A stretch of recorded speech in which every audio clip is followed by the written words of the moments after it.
Creep down low. We're better than that. All right. Who knows what's going to come out of my mouth? That's why I have it going. It's snowing in northern Indiana. Don't be dumb. So for 2021, for our family. Well, this is really hard to say as a parent. No, it's not as easy. I'm a mom, you're a dad. When you have kids, you're never alone.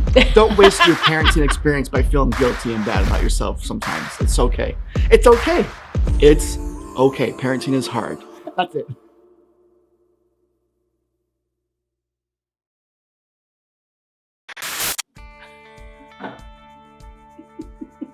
It is August 31st, and that means that for us, at least right now in Indiana, school is back in session. Now, I know you like the summer, but I mean, do you like that the kids are back in school? I mean, part of it's good. It's right. It's what they should do. But I always am sad when they go back to school. I love the lazy mornings, the beach trips, just the fun of summer. And I know that it's like there's only a few summers left before kids go off to college. That's why I love summer. We're laughing, but that makes my heart hurt right now because that's Carter. He's 16 and a half-ish or whatever it is. And like, yeah, he's a junior. Right. So like this is the start of his junior year. Next year, obviously, he'll be a senior and then it's off to college. And we both went away to college. So we want him to go away, like 12 hours away. We don't want him close. Well, there's such a great experience that you have outside of even learning at school, of living with other people, navigating and all of that. And so, so for me, I love summers because it's just fun. I like the summer because I do like going to the beach, although like Lake Michigan, by the way it looks, kind of looks like an ocean. It's beautiful. But it's not salt. So it's not salt water. So I don't get in the water because it's, number one, it's Lake Michigan. It's always cold. It doesn't matter if it's mid-August or early April. It's freezing. Always cold, and there's no salt in it. So but that's what I like. I like going to the ocean where I can get in the water and hang out in the water, because to me like the ocean's warm. It's fun to be in. So when I go to the beach, I just sit in a chair and like either sleep or read. And plus it's like 90 something degrees and it's like, I don't know, it kind of feels kind of, I don't know. Anyway, summer's awesome. Summer's great. Summer's the great. The beach is awesome. But it's my favorite. By the time school starts, I'm ready for like 65-degree weather. So yeah, not me. But so our first day of school was not last week. That was the first full week back. Right. The first day of school was a couple weeks ago, and we actually went to the beach to celebrate the first day of school. Because we love the summer, but we like the start of the school year for a number of reasons. Like we watch Carter plays high school soccer, so that's back in full swing and that's fun, and getting to see all the parents again and hang out with them. And Morgan's competition pom stuff will start up in like the winter time. December-ish, during basketball season. So that's fun, but we do like the school year because it also, for me at least, brings some quiet around the house to where I can actually get a lot more like comfortable work done, where it's quiet and I can focus and concentrate and not have to worry about the kids fighting, which again, according to Jami, we've got one more summer left after this before. Stop, I didn't say that. So we did celebrate the first day of school by going to the beach. Right. And as we drove up there, for me, it was like the perfect weather. We had like, it was like, I think in the middle to upper 60s driving up, which means cold. We put on the top off. No, well, we did have the top off on the Jeep, but it means hoodie like weather to drive up there. And then when we got to the beach, it was still like cool. It was like 72 degrees or something like that. Which again, for me, like I don't like going to the beach unless it's at the ocean when it's like in the upper 80s to mid 90s. So that day for me was like perfect. I took off my hoodie. We were listening to a podcast, reading, kind of taking a nap, and then so it was like the perfect weather. And somebody else's child was crying. Yeah, not ours. We're like, can you please take him and go that way over to that side of the beach? Because we came with no kids. We don't want to hear the crying and fighting. So we celebrated the first day of school. There are many reasons why we like school, but our question for you guys right now is what? What is your favorite thing about kids going back to school? Right. What is your favorite thing about the kids going back to school? We talked about ours. Well, I talked about mine. One of my favorites is that when I leave for work and the kitchen's clean, typically I come home and it's still clean. In the summer, it is like being used nonstop. There's dishes in the sink, there's crumbs on the counter, and so that is one nice thing. When school starts and we're in a schedule, the house is clean when you leave for work and you come back and it's still clean. So that's kind of fun. So what is, at the start of the school year, what is one or two of your favorite things about the kids going back to school? So that's the first thing. What we really wanted to talk about is, like, we've got a 16-and-a-half-year-old now, a 14-and-a-half-year-old now. Two high schoolers. Two high school students. One's a junior who is going to be out of the house in like 36 hours now. And a high school freshman, which is weird. My brother Pat asked me, he goes, is it weird having two high school students? Sort of, but what's more weird is that Carter is driving both of them to school. So that actually is the weird part. Like, it is so fun though. This is such a fun age to have conversations with, actually you enjoy and find friendship in that, and so it's just really fun too. Yeah.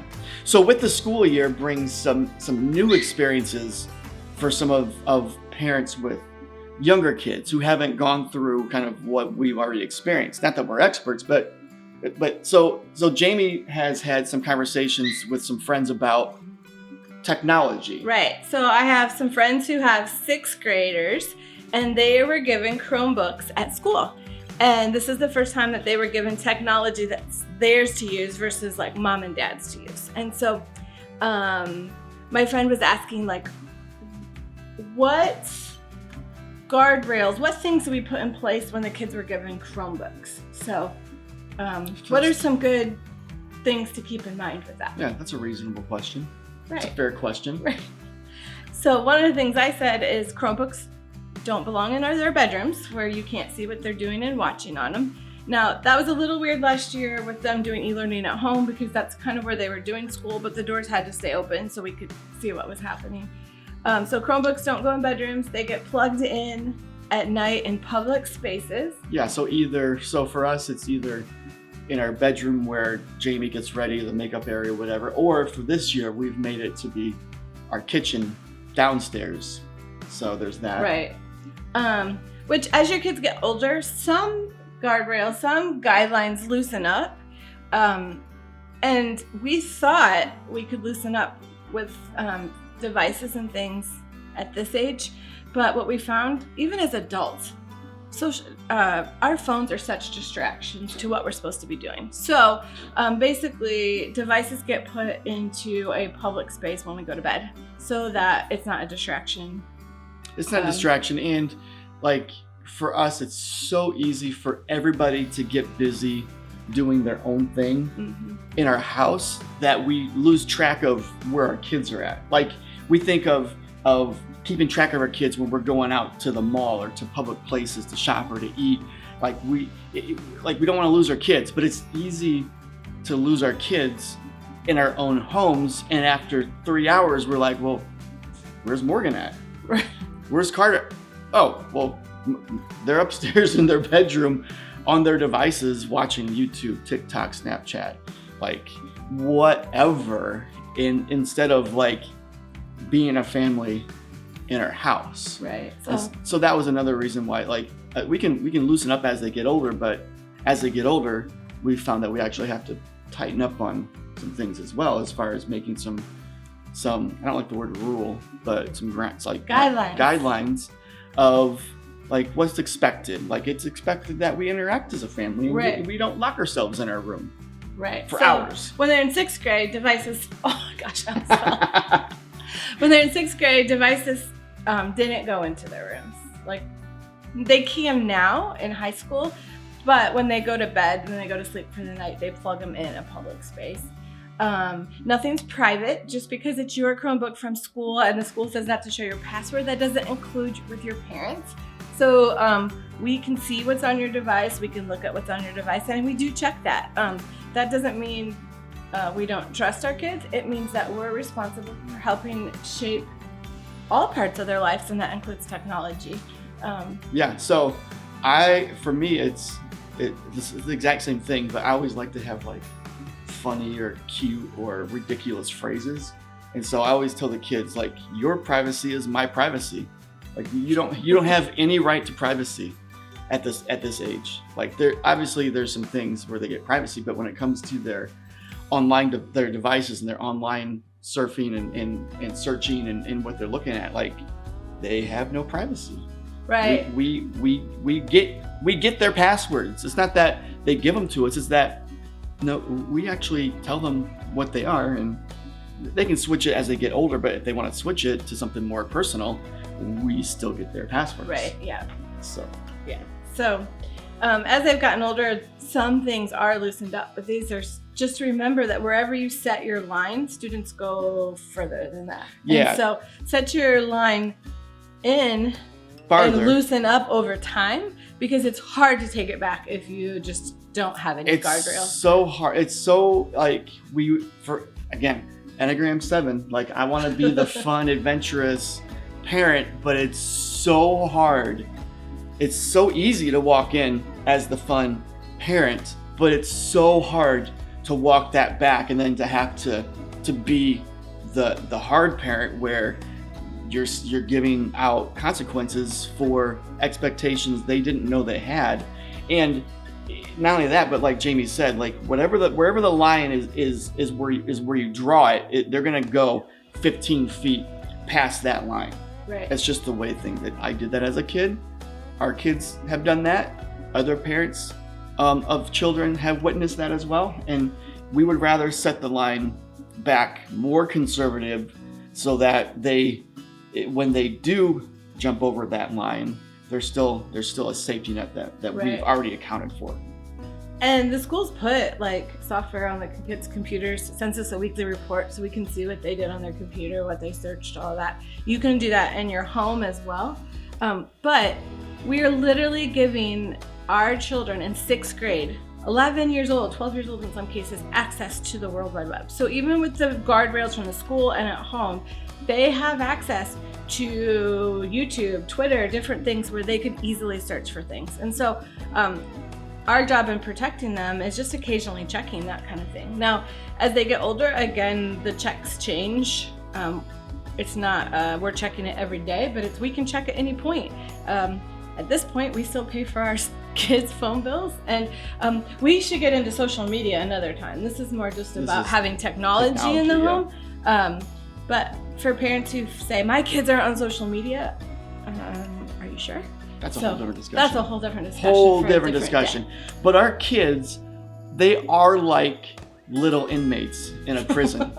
Oh, gosh. They've got nothing but time to figure out ways around reports and ways around, like if the school has something, a guideline set up to where they can't get on a certain website, they've got nothing but time to figure out how to get around or under or through that piece of technology that is preventing them from getting to where they want to go. Right. So did you know, like, I remember kids in middle school told us that in order to chat with each other in class, they would open a Google Doc and share it with a friend and just type in the Google Doc during class. They're just talking to each other and the teachers aren't aware. So they will definitely look for ways to push that boundary. Little inmates in a prison have nothing but time to figure that stuff out, and they will figure it out automatically as a parent, automatically as an adult. automatically, as a teacher, a pastor, whatever, we are automatically behind the 8 ball when it comes to technology and what's new and what's different and how to figure out a way around things, because the kids have nothing but time and a network of little terrorists to I'm just kidding, to figure out the next piece of technology that they want to use, or that help them get what they want. Our former senior pastor, Mark Beeson, said everything's instant, global, and permanent. And again, that probably applies more to social media. But the reality is, if we're handing these computers, these Chromebooks, to these the iPads world, to our kids, we just need to do everything we can, especially when they're starting out, to help them learn how to navigate that, how to navigate their faith online, all of that kind of thing. Again, we're not talking social media, just technology, but again, we're giving them everything at their fingertips. And so it's just helpful to have some guardrails in place. Yeah, because the scariest thing, there's many scary things, especially with a 14-year-old daughter, but the scariest thing is that the younger kids, and even though we're kids, but especially the younger kids, will possibly naively or innocently do a search for something, and because we have literally given them the world at their hands and their fingertips, in their eyes and their minds and their memories, like they could stumble upon something that could be extremely harmful and set them up for many years of issues and troubles that they have to face. And so it's up to us as parents to really think about and implement some of these guidelines and guardrails. So in 6th grade, devices are not in bedrooms. Even at our kids' age, when it's bedtime, devices get plugged into a public space, because we all need a break from technology. We all need sleep. Right. Passwords aren't private with your parents. Yep. Anything else that you can think of? No, those were the big things. What are some things that maybe you guys have put in place or found helpful? There's obviously things we can put on our routers and different things to kind of track our searches and where we go online. But what are some things that we haven't talked about that you guys have found helpful? I think that would be interesting as well. Yeah. So, anything else? Not today. I do think we should talk about social media. Social media. Students and social media. Social media would be interesting. Yeah, social media would be. Yeah, we'll do that at some point. Right. Maybe a week or two. Sounds good. Awesome. That's it? Yeah. Are you serious? Yeah. Let's go to the beach.